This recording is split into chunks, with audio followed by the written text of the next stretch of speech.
It's time for the commentator. Our history. Persevere, stick with it, and work at it. You'll have a real opportunity to achieve something.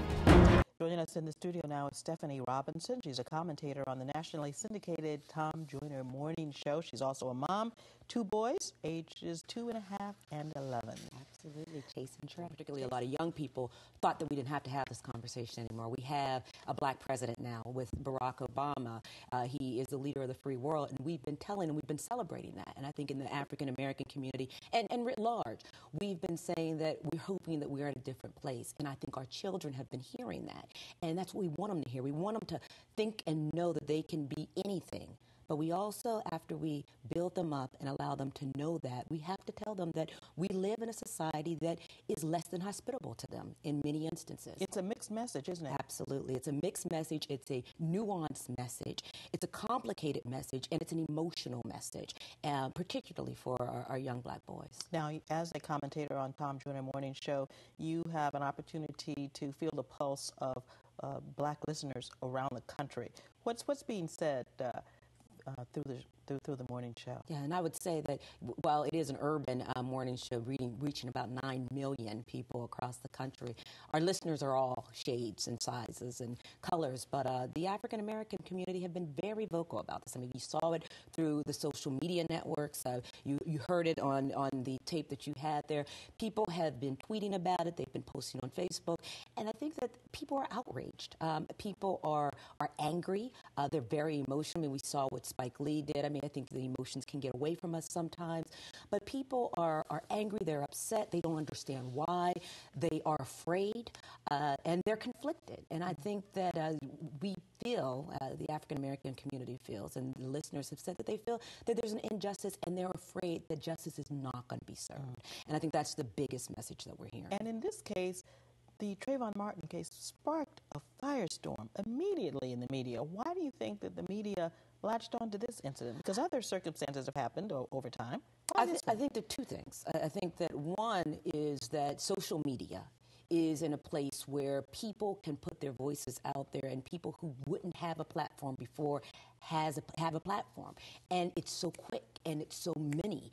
I also think that you have race here again. You have 2 things. You have personal, which media loves a personal story. It's a story, this kid looks like my kid, my son, my grandson, my nephew. People connect to that. The other, it could be me. And that piece of it makes it personal for folks. I also think that because there's a race issue. And unfortunately, when we contextualize any conversation, we are in a political year. And because we are in a political year, the media has also helped to make this narrative very, very political. We've been hearing these conversations about race and how race is going to play out, and we're starting to see it right now. And the media has added fuel to the fire to really do what I think is as a disservice to all of us, is this frenetic, frenzied pace and allowing emotions to get the best of us, and us not taking a deep breath, meditating on what's going on, figuring out how we can use this as an opportunity to really educate and engage and do some, do some good and some interracial conversations that need to have, just not the intraracial. Stephanie Robinson, thanks for joining us today. Democracy is not passive, it is active. We must do democracy.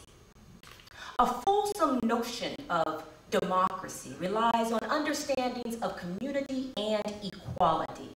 It means that all of us, citizens of this wonderful country, must be active participants in the circumstances, policies, rules, and regulations that shape and impact our lives. Well, that's what Jamestown does.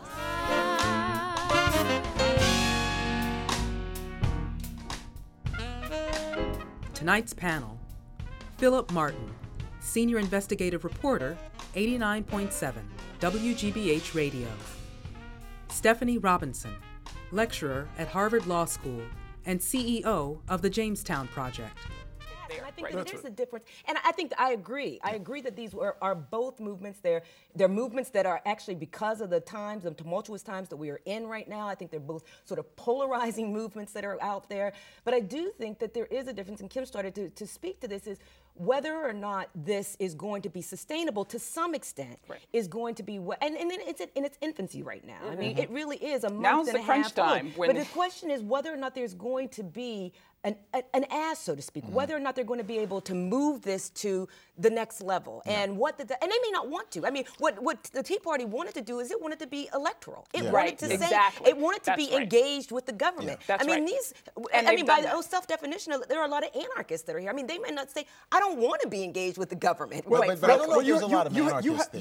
You have parties within the Tea Party also that would be considered fringe, if you will, and without to say the least, Right. And of course you also have, of course, within the Occupy movement. It's true. You have. I think Herman Cain's story is a fabulous story. I think so, I think it's too. a great story. I think that it speaks again to where we are at these times, that people are, he is to the right. He is polarizing. He is extreme.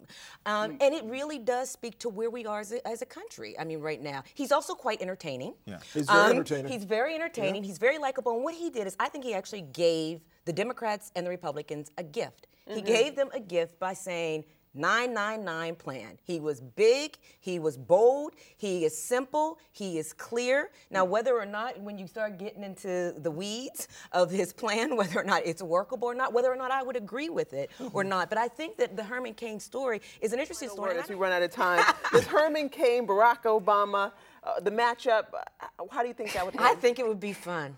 20 seconds or less. No, I think it would be fun, and I think it actually would be, I think it would be a win for black folk. It's a children's book.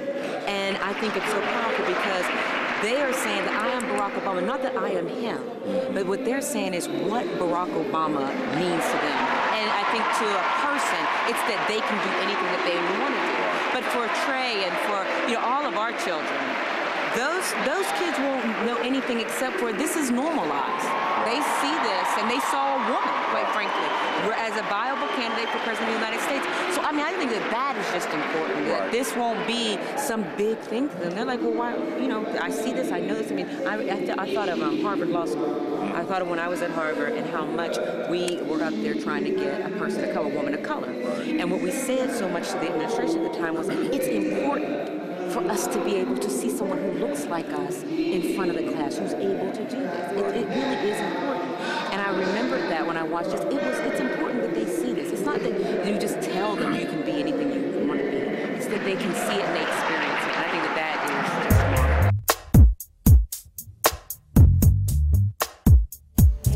In a democracy, we have to realize that people can and must wield power.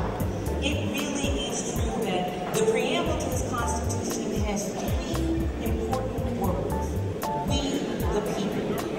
The project is about reinventing, reinvigorating our democratic experiment. And what Jamestown envisions doing is really looking towards creating a 21st century democracy that's reflective of the richness of America's past.